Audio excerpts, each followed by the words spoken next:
In the early 1800s, James Mason purchased some land with a vision for riverfront development at a key location between Chicago and St. Louis.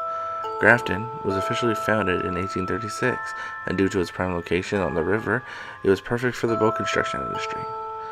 It rested underneath the Mississippi River bluffs, which made quarrying a lucrative industry. Tons of limestone was found here, making the quarries one of the richest and most extensive resources of the town. Grafton stone was used locally to construct buildings and homes, and it was also transported to St. Louis for use in structures such as the Old Cathedral and the East Bridge. Along with the rise and fall of industry in Grafton came the rise and fall of the rivers.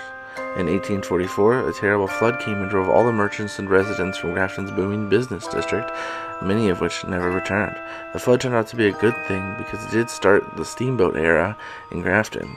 The overflow of water from the rivers meant the Grafton Channel was able to now accommodate larger riverboats.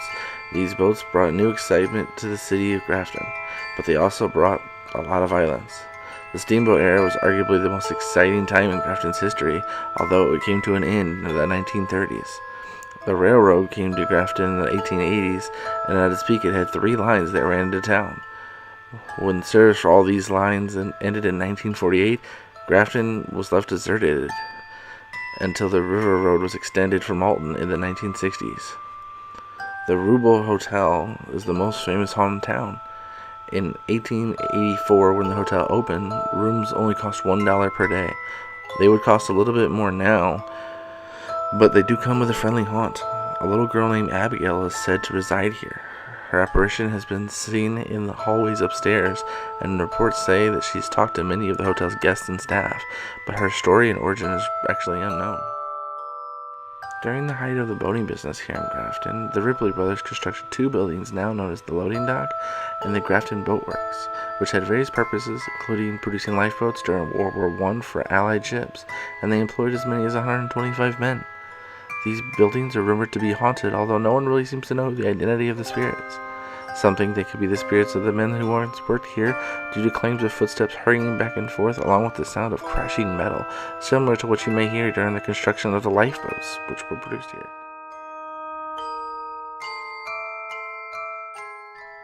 Along the bluffs and the wooded area is a place that was always sort of avoided by the residents of Grafton.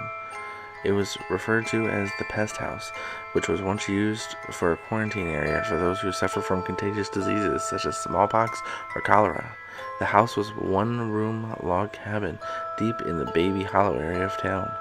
Hundreds of men, women, and children were buried in the woods after dying from the diseases they were unlucky enough to contract. It's said that the only way that you could leave the Baby Hollow area was to recover and walk out of it on your own power, or to be buried in the forest, although if you listen to local stories, very few people actually walked out of there on their own.